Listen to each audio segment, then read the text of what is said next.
চলছে না।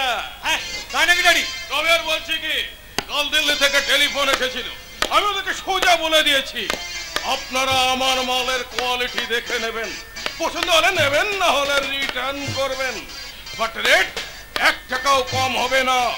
তুমি একদম ঠিক কথা বলেছো ড্যাডি। আজ আমি গৌহাটির ক্লায়েন্টকে ঠিক এই কথাগুলোই বলবো। আজ যদি আমি গৌহাটি যেতে পারতাম তো বেটার হতো। আজ আমাদের দিগন্তের আশীর্বাদ চাই।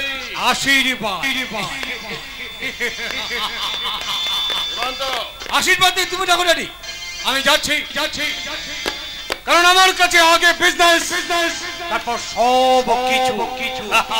ও হ্যাঁ, তুমি আমাকে কিছু টাকা দাও। God bless you my son. এই নে টাকা, আর সোজা গৌহাটি চলে যা। ওকে ড্যাডি। সাবধানে যাবি, পেমেন্ট কেয়ারফুলি হ্যান্ডেল করবি, কেমন? ওকে ড্যাডি, তাহলে তুমি একটু সামলে নিও, আমি যাচ্ছি, বাই। সীমান্তটা হয়েছে ঠিক আমারই মতো, ও বিজনেস ছাড়া আর কিছু বোঝে না, তাই ওকে নিয়ে আমার কোনো চিন্তা নেই। আমার যত চিন্তা আমার বড় ছেলে দিগন্তকে নিয়ে। তুমি আমার দিগন্তকে নিয়ে চিন্তা করছো কেন? তোমার চিন্তা টাকা, তোমার চিন্তা ব্যবসা, তোমার চিন্তা। ও সাবিত্রী, দয়া করে তুমি একটু চুপ করবে? আরে কেন চুপ করবো বলি, কেন চুপ করবো? তোমার কোনো কাণ্ডজ্ঞান আছে? তোমার যেমন কোনো কাণ্ডজ্ঞান নেই, তোমার ছোট ছেলে সীমান্তর কোনো কাণ্ডজ্ঞান নেই। What are you saying? I am nonsense. আমার কোনো কাণ্ডজ্ঞান নেই। নেই তো, কাণ্ডজ্ঞান থাকলেই দিগন্তের আশীর্বাদের দিন নিমন্ত্রিত অতিথিদের সঙ্গে মেলামেশা না করে টাকা গুনতে বসতে না, আর সীমান্তকে ব্যবসার কাজে গৌহাটি বানাতে পারতে না। আরে সাবিত্রী, তুমি থাকতে আমার আবার প্রয়োজন কিসের? জানো সাবিত্রী, জানো এবার আমাদের বিজনেসে না বেটার প্রফিট হবে, বেটার। আরে রাখো তো তোমার বেটার প্রফিট। ওই নিমন্ত্রিত ভদ্রমহিলা কে বলছেন শুনি? কি বলছে দিদি ভাই? হ্যাঁ ঠিক বলেছি, আজ আমার বড় ছেলে দিগন্তের আশীর্বাদ। কি বলছে? বিয়েটা কবে হবে? 1 বছর পরে। ওই দেখো, আরে হা করে তাকিয়ে দেখছো কি? নিমন্ত্রিত ভদ্রলোকেরা কে বলছে শোনো। How are you? Yes, Mr. Sen. আপনি you are all right. আমার বড় ছেলে দিগন্তের সঙ্গে আমার বাবার বন্ধুর নাতি নিবিয়ার বিয়ে। ও শিওর নির্বাহীকে আছে, আপনি চিনবেনই, কারণ নিবিয়ার মতো অলরাউন্ডার মেয়েকে এ পাড়াতে সকলেই চেনে। ও মাসিমা, কি বলছেন কি? হ্যাঁ, সেই নিবিয়া, যে নিবিয়াকে আমার শ্বশুর মশাই ছোট থেকে কোলে পিঠে করে বড় করে তুলেছে। নো, নিবিয়ার parents is late. I mean, নিবিয়ার বাবা মা আজ আর কেউ বেঁচে নেই। হ্যাঁ ভাই, 12 বছর আগে পাহাড়ে বেড়াতে গিয়ে নিবিয়ার বাবা মা খাদে পড়ে মারা যান। You are all right, Mr. Banerjee, you are all right. Nibia was 8 years baby. I mean, Nibia তখন 8 বছরের মেয়ে। হ্যাঁ, আমার শ্বশুর মশাই পাহাড়ে বেড়াতে গিয়েছিলেন, তাই ওদের মৃত্যুর পর সেই ছোট্ট নিবিয়াকে নিয়ে এসে আমার স্ত্রী এই সাবিত্রীর হাতে তুলে দিয়েছিলেন। এই নিবিয়ার সঙ্গে আমার বড় নাতি দিগন্তের বিয়ে হলো কে আজ আশীর্বাদের দিন। কিন্তু আজ যদি আমার বন্ধুর ছেলের বউ অর্থাৎ নিবিয়ার বাবা মা বেঁচে থাকতো। প্লিজ বাবা, প্লিজ, আপনাকে এইভাবে কাঁদতে দেখলে নিবিয়া যে কষ্ট পাবে। তুই ঠিক বলেছিস পুলকেশ, তুই ঠিক বলেছিস। নিবিয়া একা এই বাড়িটাকে মাত করে রেখেছে, এই নাচছে, এই গাইছে, কাজে আজকের দিনে তার বাবা মায়ের কথা না তুলে আনন্দ করাই ভালো।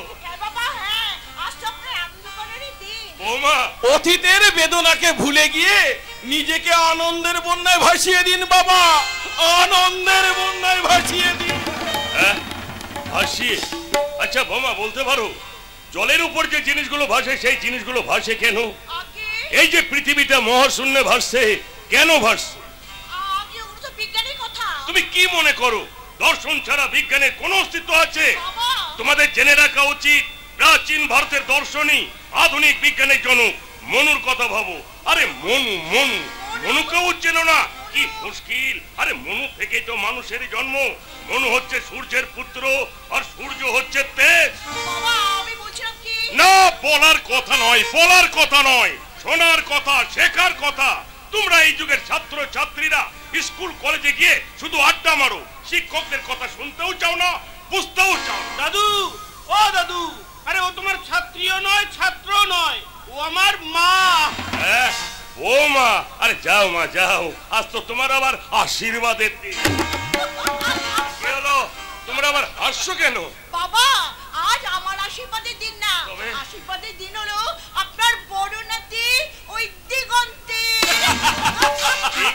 আর সীমান্ত দুই ভাই, অথচ বড় ভাইয়ের আশীর্বাদের দিনে ছোট ভাই বাড়ির বাইরে গেল। আমি? হ্যাঁ তুই আমার বড় নাতি, এই দার্শনিক জগদীশ ভট্টাচার্যের পূর্বদিক, আর ছোট ভাই সীমান্ত কখনো উত্তরের হাওয়া, দক্ষিণের বাতাস, সেই সঙ্গে পশ্চিমের ঝড়ো মেঘ, ঈশান অগ্নি নৈঋত বায়ু, সব দিকগুলোকে চরিত্রের সঙ্গে জড়িয়ে একেবারে দিক বিদিক জ্ঞান শূন্য হয়ে পড়ে। দিক বিদিক জ্ঞান শূন্য? Yes, my boy. তা না হলে আজকে তোর এই শুভ আশীর্বাদের দিনে প্যান্ট শার্ট পরাচ্ছিস কেন? তাতে কি হয়েছে দাদু? ধুতি পাঞ্জাবি এ যুগে আর চলে না, ওসব পুরনো হয়ে গেছে। তাই নাকি? পুরনো জিনিস মোটেই ভালো লাগে না, তাই না? নেভার, পুরনো সিস্টেমটাই একদম পুরো বাদ। হারামজাদা! তাহলে তো মেয়ে মানুষকেও বিয়ে করা পুরনো সিস্টেমটা সারা, তবু সেই মেয়ে মানুষকে বিয়ে করতে চাইছিস কেন? Please please my dear friend, আজ অন্তত একটু হালকা হালকা কথা বলো। তোমার এই ভারী ভারী কথা না আমি সবসময় বুঝতে পারি না। কি করে পারবি? হ্যাঁ, কি করে পারবি? আরে তোরা হলে কি ইউরিয়া, পটাশ, সুপার ফসফেট দিয়ে চাষ করা জমির ফসল, ফলে বেশি কিন্তু খাদ্য গুণ নেই। আর তোমরা? আমরা হলাম গিয়ে গোবর সার আর খোল দেওয়া জমির ফসল, চিরকাল সংসারের বস্তাতেই রয়ে গেছি, একটুও পচন ধরে না। তোদের মতো সভ্যতার কোল্ড স্টোরেজে গিয়ে বরফের হাওয়া খেতে হয়। দাদু তুমি ভুলে যাচ্ছ কেন? আমি লেখক। তা লেখক মশাই, তোর সেই ভালোবাসার বোগেন ভেলিয়া কই? বোগেন ভেলিয়া? নো মাই ডার্লিং, আমি বোগেন ভেলিয়া নয়, আরেকটু নামি, আরেকটু দামি chrysanthemum. Come in Miss Maxima. বলে দাদু আমি ম্যাক্সিমাম। অফ কোর্স, দাদুর কাছে এখন তুমি ম্যাক্সিমাম আর আমি হয়ে গেলাম মিনিমাম। এই শালা, এই শালি, তোরা দুজন এখন যা করার করে নে, আমি এখন ডেপ এন্ড ডাউন। আপনাদের হাসির শেয়ার মার্কেট থেকে আমি কিছু শেয়ার কিনতে চাই। শেয়ার মার্কেটের সম্রাট হর্ষদ মেহতার কাছে দরখাস্ত করেছিস শালা শুভেন্দু ডাক্তার? না দাদু, দরখাস্তটা আমি তোমার কাছে করব বলেই তো সে গ্রাম থেকে এখানে ছুটে এলাম, কারণ তুমি তো এখন এই দৃশ্যের আসল হিরো। তাই নাকি? আরে থাক থাক থাক, শুভেন্দু ডাক্তার একটা কাজ করে ফেল, এই বয়স তুই হিরোর একটা ছবি তুলে ফেল। Ready ready ready. এই দৃশ্যের আসল হিরোইন আমি, কাজে দাদুর আগে আমার ছবিটা তুলতে হবে। অলরাইট, নিভা তুমি রেডি হয়ে নাও, দাদুর আগেই আমি তোমার ছবি তুলবো। এই আমি দাদুর সামনে রেডি।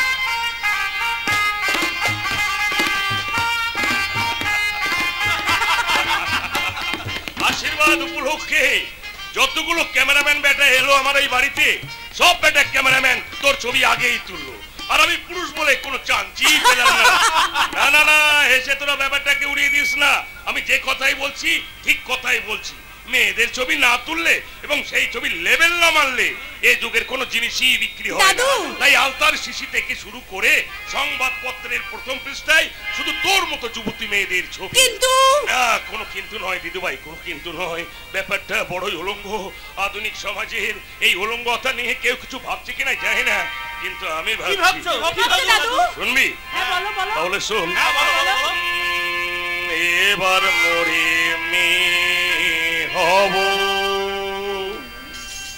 ওগো, এবার মরে মেয়ে হব, সংবাদপত্রে ছবি হব, টিভির পর্দায় নাচবো গাইবো, দেখতে দেশের লুঙ্গি।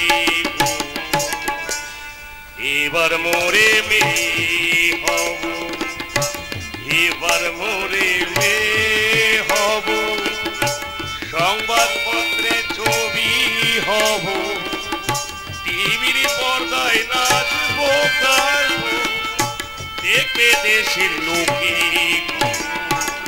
এবার মোরে মেয়ে হব, এবার মোরে মেয়ে হব, এবার মোরে মেয়ে।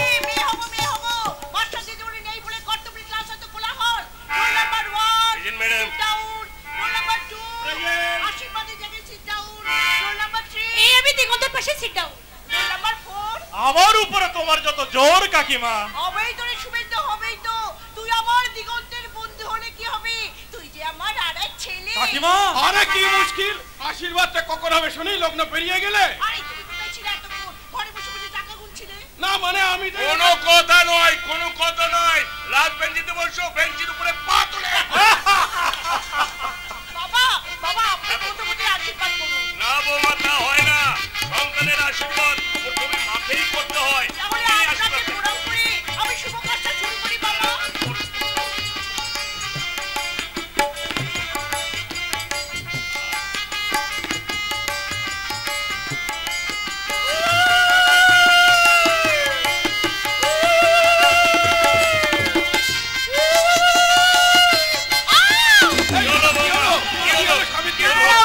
কিছু না।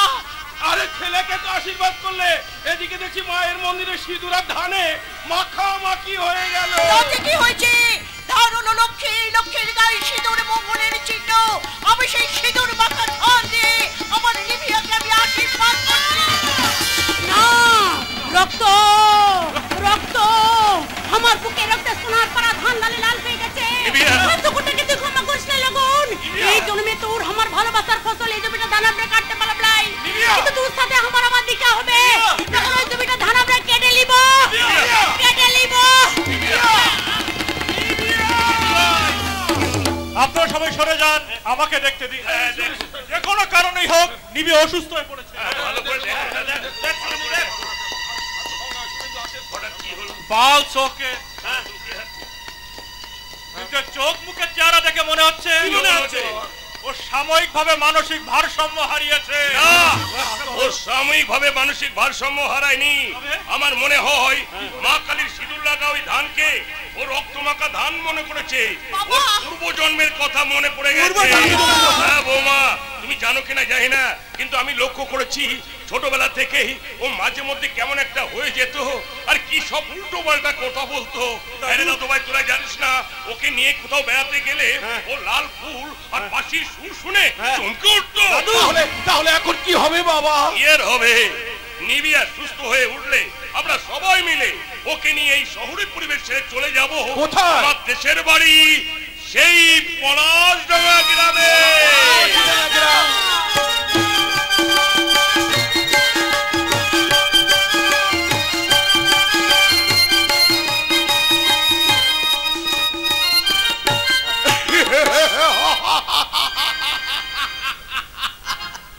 পলাশডাঙ্গা গায়ের আমি এখন মুকুটহীন সম্রাট।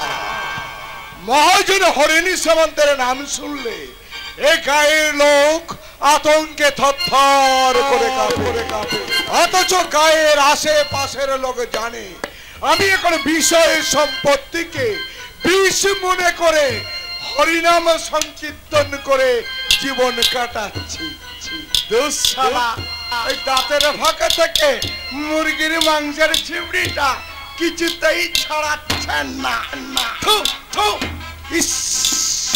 থুতু করে থুতু ফেলতে গিয়ে 22 বছর আগে ওই সোদালি বউকে দেখে আমার মনে কুহু কুহু করে কোকিল ডেকে উঠেছিল। সেই কোকিলটার কথা না আজও আমার মনে পড়ে যাচ্ছে। ওদিকে গদের মুখে শুনলাম লগন নাকি 2 বছর আগে বিয়ে করেছে। বউটার নাম কি যেন, ও হ্যাঁ, বাতাসি।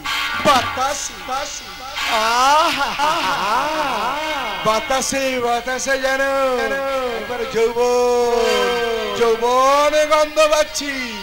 কি দারুণ। বাবু বাবু, এই কি হলো? তাড়াতাড়ি করুন। এই শালা গদাই, তাড়াতাড়ি কি করব রে? হ্যাঁ, তাড়াতাড়ি কি করব? আগে খোলটা ধরুন। এই তারপর আমি কি করব? আপনার হরিনামের চারে কেমন করে বুরবুরি কেটে মাছ আসছে সেটা ভালো করে দেখুন। এই গদাই, মাছটা কত দূরে আছে রে? আমার মনে হচ্ছে এতক্ষণে আপনার গোয়ালবাড়ি পেরিয়ে গেছে। মেয়েটা কেটে জানেন কে? ওই ওপাড়ার বিশুয়া দাসের বই উঠতে ছুকরি পাখি। কি দারুন, কি দারুন। এ গদাই বাবু, ওরে ছেলে, আমি তাকে বলবো। কি বলবে? আমি চুষে খাবো, আমি চুষে খাবো। ওরে যারে আমার লাগবে ভালো তারে আমি চুষে খাবো। যারে আমার লাগবে ভালো তারে আমি চুষে খাবো। আমি চুষে খাবো। আমি চুষে খাবো, আমি চুষে খাবো। এই শালা গদাই, ভালো লাগবে তারে চুষে খাবো। এই শালা গদাই, বাবু তুই খাবি কি রে? খাবো তো আমি। না, আমি না। তারপর কি করব বল দেখিনি? করবেন বাবু? এই খোলের চাপড় বন্ধ করে দু বাহু তুলে আমি বলবো, কি বলবেন বাবু? হরি বল হরি বল হরি বল হরি বল হরি বল হরি বল। এই হরি বল বলতে বলতে আমি সেই মেয়েটার মানে পাশে গিয়ে দাঁড়াবো। হরি বল যেন ত্রিভঙ্গ মুরারি। এই গদাই, আজ্ঞে বাবু। তারপরে কি করো বল দেখিনি? কথা বলি কি? কথা বলি কীর্তন। ওই ছোট লোক পড়ার ডবকা ছুরি বাকি এলে তার গলাটা জড়িয়ে ধরে আমি গাইব। আবার কি গাইবেন? ও তোমার হৃদি মাজারে রাখিব,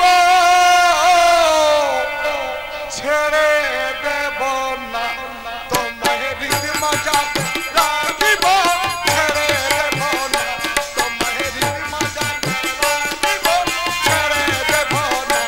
ওই ছেড়ে দিলে সোনার ময়না আর তো পাবো না। ছেড়ে দিলে সোনার ময়না আর তো পাবো না। না না ছেড়ে দেব না তোমায়। হৃদি মাজারে রাখিব, ছেড়ে দেব না তোমায়। বুকের মধ্যে রাখিব, ছেড়ে দেব না ও তোমায়। বুকের মধ্যে রাখিব,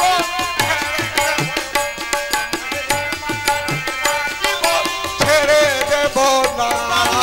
এই বাটিটা রেখে 25টা টাকা দেবেন বাবু। কি ব্যাপার বিশু? আমি যে গদাইয়ের মুখে শুনলাম তোর বন পাকি আসছে। হ্যাঁ, আমিও তো তাই শুনেছিলাম তোর বোন আসছিল। আচ্ছা গদাই, তোর বোন আসতে আসতে ওই রাস্তা থেকে হলুদ করে উড়ে গেল। আরে বাবু, বাপটার বেজায় অসুখ, বোনটা আসছিল, কিন্তু যদি দেরি হয়ে যায় তাই ওকে বাড়ি যেতে বলে আমি আমি এলাম। আমি এলাম। খাচ্চার ছেলে কথা। এই শোন, বাটিটা এখানে চুপটি করে বস রেখে আমি ততক্ষণে একটু হরিনাম সংকীর্তন সেরে নি। হরিনাম। হরি হরায়ে নম কৃষ্ণ, হরি হরায়ে নম কৃষ্ণ, যাদবায়ে নম, যাদবায়ে মাধবায়ে কেশবায়ে নম। হরি হরায়ে নম কৃষ্ণ, যাদবায়ে নম, যাদবায়ে মাধবায়ে কেশবায়ে নম। কিন্তু বাবু, টাকাটা যে আমার খুব দরকার। বাপটার লেগে ওষুধ কিনতে হবে, ওষুধ না কিনলে বাপটা বাঁচবে না। হরি বল হরি বল। দে গদাই, ওকে 25টা টাকা দিয়ে দে। হরি বল, টাকা দিতে হবে। হ্যাঁ হবে। দিচ্ছে।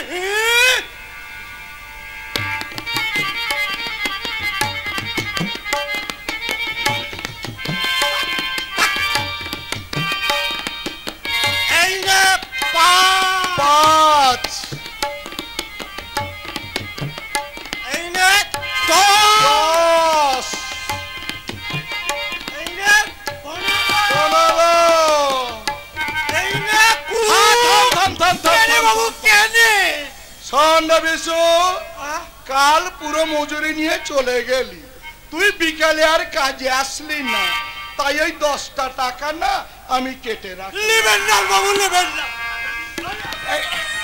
এই ছেড়ে দে, ছেড়ে দে, ওরে আমার বাটা ছেড়ে দে। তবে রে ছোট লোক, দেখেছেন তো ছোট লোকে আমার গা ছুঁয়েছে, আমাকে আবার নাইতে যেতে। বাবু, আপনি আমাকে লাথি মারলেন। অনা তুলবি না। ফোনা তুলিস ওই না। বাবু যা দিয়েছে তাই নিয়ে যাচ্ছি বাবু, যাচ্ছি। তবে যাওয়ার সময় কি দেখে করে যাচ্ছি, বাপটা ওষুধের অভাবে মরে যায়। তবু এই বিশু কোনোদিন আপনার কাছে একটি টাকাও নিতে আসবেন না। কোনোদিন নাই, কোনোদিন নাই।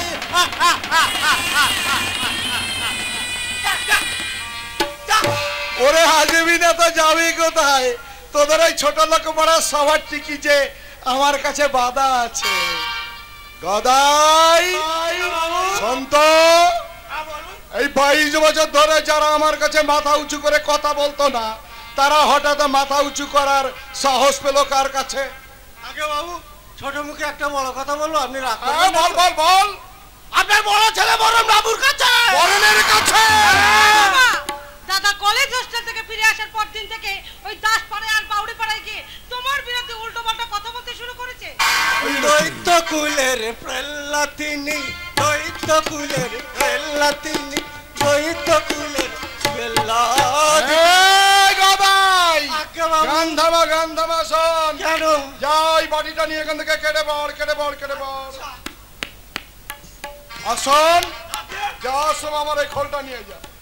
উরি উরি উরি, আমার খোল।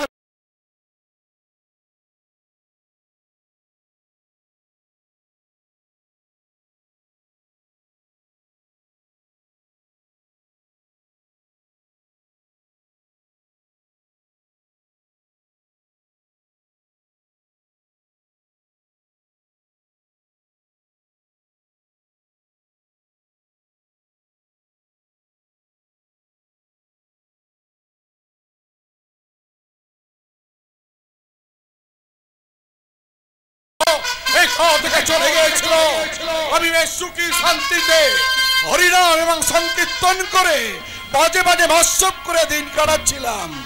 তা মা লোপা, ওরা এ গায়ে কেন ফিরে এসেছে তুই বলতে পারি? হ্যাঁ বাবা, আমি শিবতলাইতে শুনলাম। কি শুনলি? জগদীশ ভট্টাচার্যের ভাবি নাতবুম নাকি আশীর্বাদের দিনে অসুস্থ হয়ে পড়েছিল, তাই এই গায়ে সদল বলে ফিরে আসছে একটু হাওয়া বদল করতে। উরি উরি উরি উরি, কি দারুণ কি দারুণ। তার মানে বাবা, কতদিন বাদে আমার বন্ধু পুলকেশের সঙ্গে দেখা হবে, যেমন দেখা হয়েছিল কৃষ্ণের সঙ্গে বন্ধু সুদামার। আহা, কি সকা ভাব। কি হলো বাবা আমি সব বুঝতে পেরেছি। এই কি বুঝতে পেরেছি? বাবা, যখনই তোমার হয় বুদ্ধির অভাব, আচ্ছা। তখনই তো তোমার বেড়ে যায় ভক্তি মার্কা অহিংসার ভাব। ঠিক বলিনি? কি গো বাবা, আমার কথা জবাব দাও, জবাব। দেখলেন তো, আমার এই মেয়ে আমার কাছে জবাব চাইছে। ওরে, আমার এই মেয়েটা হয়েছে একেবারেই নবাব জাতি, কিন্তু আমার হারামের জাতি। ওই বইয়ের পেটে এমন সুন্দর মেয়ে জন্মালো কি করে? কি করে জন্মালো? মেয়েটা হয়েছে একদম আমার মতো, আর ছেলেটা হয়েছে ওর মায়ের মতো। হারামে যেটা বরেনকে কলেজ হোস্টেলে রেখে মানে আমি লেখাপড়া শেখাচ্ছিলাম। শুনছি ও হারামির বাচ্চা নাকি এখন আমার প্রতি বেঁকে দাঁড়িয়েছে। আবার শুনছি ওর কাকার সঙ্গে নাকি খুব ভাব। এই রে, আমার ভাব আসছে। তোমার ভাবের গাড়িটা কত কিলোমিটার স্পিডে আসছে সেটা যদি তুমি বলে দাও, তাহলে আমার নাট্যকর বন্ধু দিগন্তকে দিয়ে তোমার আসল চরিত্রটাকে আমি লিখে দেব। বাবা ওরেন, আয় বাবা আয়, তুই এসেছিস, খুব ভালো কাজ করেছিস। শোন বাবা, তোর এই নাট্যকার বন্ধুকে গিয়ে বলবি আমারও বাবা হরেনে সামান্ত জীবনে কিছু পাইনি, মাছ মাংস কিছু গ্রহণ করিনি, কারোর দিকে বাঁকা চোখে চাইনি, বিশেষ করে মেয়েদের দিকে। আরে বানিয়ে বানিয়ে আর কতদিন মিথ্যে কথাগুলো বলবে? ওরে বাবা, মনটা যে আমার বাল্মীকির মতো। আর আসল চরিত্রটা হচ্ছে দস্যু রত্নাকর। হরেন, তুই জানিস কার সঙ্গে দাঁড়িয়ে কথা বলছে? আরে যেমন তোর ছেলে বলে নিজেকে পরিচয় দিচ্ছে, আমার লজ্জা করে বাবা, লজ্জা। তবে রে, এত বড় সাহস! লাথি মেরে আমি তোর মুখ ভেঙে দেবো।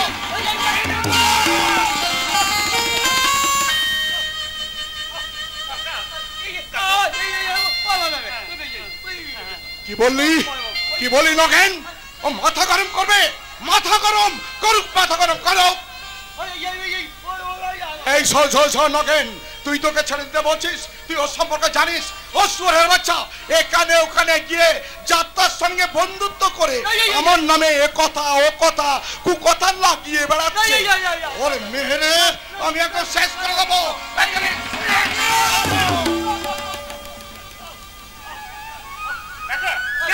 এইবারে একটা কথা তুই মনে রাখিস, ওই বোবা জন্তুটাকে কাকা বলে ডেকে আর কোনো লাভ হবে না, বুঝলি তো?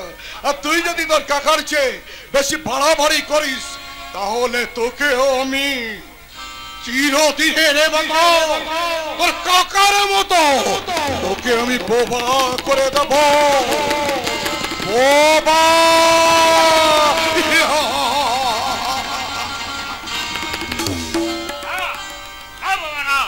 তুমি পারবে না, জোর করে জুলুম করে অত্যাচারের ভয় দেখিয়ে প্রতিবাদকে তুমি বোমা করে রাখতে পারবে। তোমার চোখের জল দু হাতে মুখে আমি শপথ করছি, কারো কোনো বাধা আমি মানবো না, কারো কোনো কথা আমি শুনবো না। তুমি আমাকে আশীর্বাদ করো, আশীর্বাদ করো, আমি যেন জীবন যুদ্ধে জয়লাভ করতে পারি।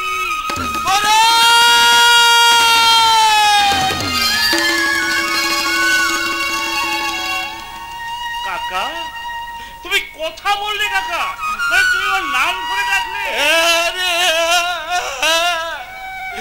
দীর্ঘ 22 বছর পর আজ আমি তোর সঙ্গে প্রথম কথা বললাম রে বাবা। আমি স্বপ্ন দেখছিলাম।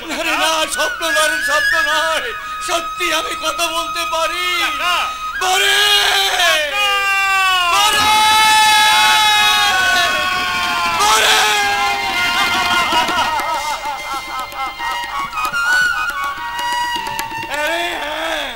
হ্যাঁ তোর বাবার ভয়ে তোর জন্য দীর্ঘ 22টা বছর আমি বসে আছি রে বাবা। আমি যে তোর সঙ্গে কথা বলেছি এই কথা কেউ যেন জানতে না পারে। না যখন দেখলাম তুই বড় হয়েছিস, তোর বুকের মধ্যে জেগে উঠেছে আমার সারা জীবনে অন্যায় প্রতিবাদ, তখনই আমি তোর সঙ্গে কথা বললাম। দীর্ঘ 22 বছর পর একদিন দেখবি সবার সামনে তোর বাবার দুর্নীতির কথা, কুকীর্তির কথা আমি তুলে ধরবো। সেদিন তুই তোর এই কাকার সামনে বুক টান করে মাথা উঁচু করে দাঁড়িয়ে থাকবি। আমি নিশ্চয়ই থাকবো, কিন্তু তার আগে সবাই জানবে আমি 22 বছর ধরে যেমন বোবা, আমি আজও বোবা রে। আমি আজও বোবা,